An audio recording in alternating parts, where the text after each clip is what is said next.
Well, we're sitting in a cafe on the Ringland estate in the Presbyterian Church. I'm joined by Robin O'Connor. Welcome, Robin. Hi, thank you very much. So, Robin, tell us a little bit about yourself and what you're doing in Ringland Presbyterian Church. Okay, so my name is Robin O'Connor and I do youth and community outreach for the South East Wales Presbytery.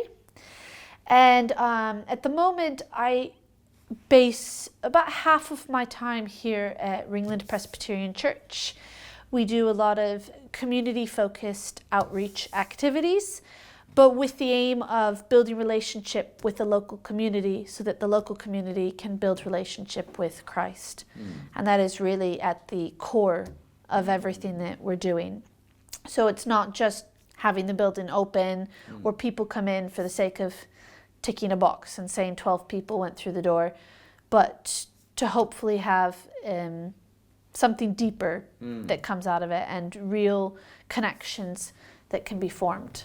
I really like that. So, your little strapline or mission statement. Yeah. Well, I think it is a mission statement. Yeah, tell us again, just and unpack it a little bit. What do you mean by these kind of building connections with the community so that the community can build their own connection? Yeah, and I specifically use the word relationship because I think the biggest struggle of society at the moment is that we've lost true connection with other people. We've lost relationship. Things have become very online, become very digitalized, become very capitalist focused, and you don't get a lot of people who do something just because they want to reach out, just because they want to give back.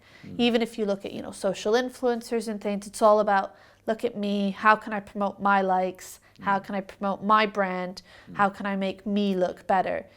And I think it's very unusual for people to feel that someone is there just to serve them, just to give back to them, to show them that they're important, to show them that they have a purpose, and that not only are they loved by their community, they're loved by a God who cares for them. And I don't think that people can build that relationship with God and sense that love if they haven't seen it played out.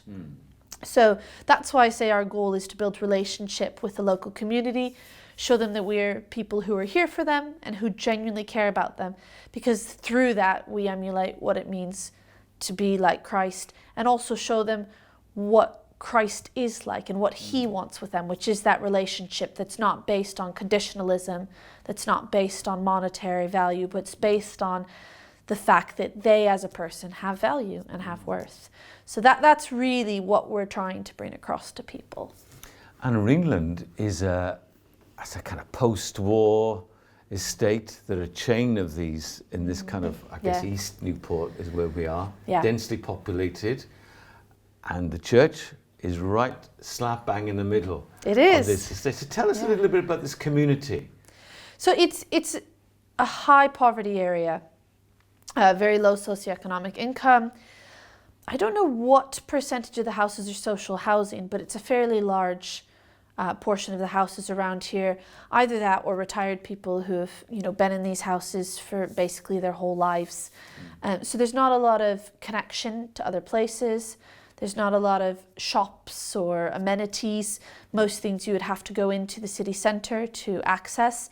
They are actually just finishing constructing a small block of flats and shops that will open, but it's going to be your quick, accessible stuff, not your proper shopping centres per se. So, your Greggs, your hairdressers, things like that. But I feel that on these large housing estates, they were kind of built on the outskirts of the major cities. The cities don't really think they belong to them, but other people think that they belong to the city. So they end up feeling very isolated, and they end up feeling like nobody really cares about them. No one expects them to succeed. Most people don't look at a school on a council estate and say, this is going to bring out top-notch students. And I think that carries over into the way that people view themselves and the way that they look at their future and the way that they invest into their lives and into their communities. So there's a strong sense of kind of, I'm gonna stake my flag here by the community, but also a desire that they wouldn't have to kind of die on that hill. Sure. that they felt like there was more to this area than just being from the council estate in Ringland. Sure. So tell us about your role here then, Robin, your work. So we're in this estate, we're in this church, and this church is doing a lot of stuff in this area. So tell us a little bit about what that looks like. So our biggest thing that we run is we run a community cafe, which does a full menu. We do breakfasts, we do lunches, we do hot drinks, but we try and keep things below market value. So we make enough to cover our costs, so that, you know, if the old pensioner can come, they can get spend £1 and get refillable coffees and teas, have a couple hours, have a place where they can socially engage, just have that spot. But also if you've got a mum with a kid, they can come in, maybe they're on benefits, don't have a lot of money, they can get a sandwich and a juice. And we've got a play area down the end, which is also our Sunday school room.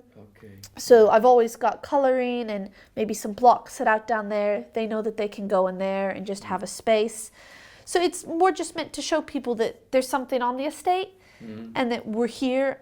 We try and also bring in other services to work with us. So we're very, very big on working with the local community and the corporations that are interacting around this area, and they've been very keen to support us. So we've got good links with the health board, which has just built a brand new health suite across the road.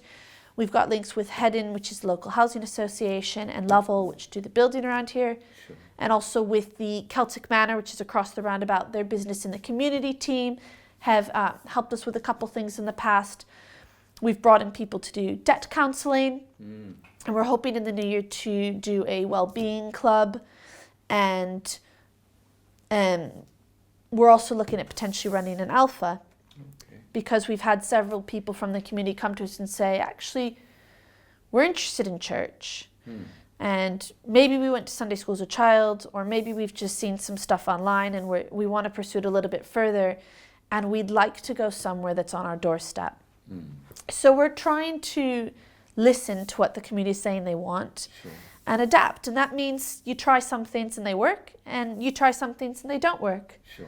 We did do a toddler group here, and people liked it, but it was inconsistent in how many people came. And we felt that it wasn't actually leading to enough numbers or enough further engagement to be worth continuing. And I think that's okay.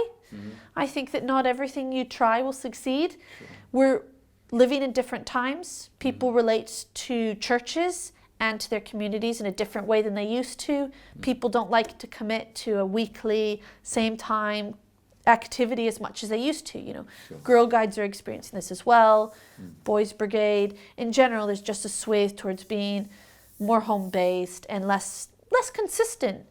So I think you have to try lots of things to see what works, and you have to get feedback from people to see what they actually want, because you can put on lots of lovely things, but if it's not what people want, they won't engage with it. So we also did a holiday club. We ran it over the half terms and the summer holidays, and that went on really well. People really liked it, and we had, I think, a reasonable amount of engagement from the community on it. So we were told off of that by the children they'd love to come to more regular things, which is great, but it's finding something that the parents will engage with, bringing them to, and works around schedules. So we've had a couple conversations about that, and at the moment we've settled on a once-a-month Sunday school, which is during our Sunday evening service. And we'll see how it goes from there. You talked about kind of partnerships just a few minutes ago, Robin. So you're running lots of projects and things here, but you're doing it in tandem or with the support of other organizations. And you know, we're on the threshold of Christmas. Next week's a really busy time for you. And you're going to be doing things in association with some others. So I'm wondering if you could just tell us what these partnerships are and why they are so important. Well, I think the main reason that partnerships are important is that our churches are generally smaller now, and there's a lot less church workers. Most churches don't have a minister. I mean, in my role, I'm split across an entire regional area to try and serve those churches. So you cannot do things on your own. And also that was not how the body of Christ was designed to work. We were designed to be in community. And also, how can we model community to those around us if we're not living in it? So I've worked really hard, and to be fair, I felt that there's been a massive amount of support from the local community to build up connections, not only with the local groups, but also with other churches across Newport. The big thing we have going on next week, which is really exciting, is that the Celtic Manor Business and the community team are hosting a free community Christmas dinner for 100 people across Newport, across Ringland, sorry. And after some debate, they ended up deciding to do it on a bit of a nomination basis. So someone could nominate their neighbour to go. To try and have people thinking about others during the holidays. And we've got a local musician who's going to come in and do some singing with them, as well as a local magician who is someone I've known from other events, and he's in the area trying to build his own reputation as well. So it's not only helping the people who be attending, but it's helping someone local who's trying to get his own business established. So it's giving back on both sides of the spectrum. And then we here at the church, we're running a free community buffet next Tuesday in place of our normal cafe. So anyone is welcome to attend. We've invited all the people who've kind of supported us and worked with us. There's also some other church workers who were working on joint projects, for example, to go into the schools where you need more than one person. So we've talked about ways that we could go and run assemblies and things together. And across Newport, there's a very fantastic group called the Numenicals, which is an ecumenical group that covers most of the denominations. And we meet together to pray. We meet together to plan joint enterprises. In fact, on the board behind us, they're doing a pilgrimage. In the new year. It's a cool name. It's a brilliant. I didn't come up with it. It's way older than me. They're very firmly established. I've just been really honoured to be part of it. Numenicals. Wow, I like that. Yeah. But I think what they do is fantastic, and it is really very nice to see so many of the churches working together without promoting their own agendas, but just to promote the city. You know, we walk around the city and pray once a month, usually based out of the Salvation Army because they're right in the city centre.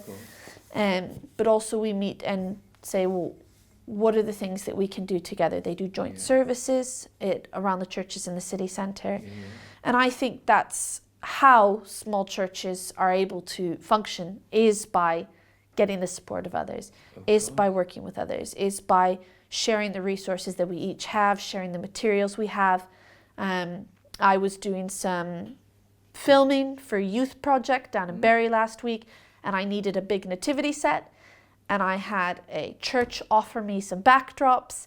And then I had an artist who does scenes for like forest trails and things, who offered me a full nativity walk-through experience. And I just think those are resources that a small congregation would never be able to access on their own. But when we work together as the body of Christ, we can all support each other to do something bigger and something greater. And I guess one of your gifts, Robin, is that you're a networker. I guess so. You're a connector.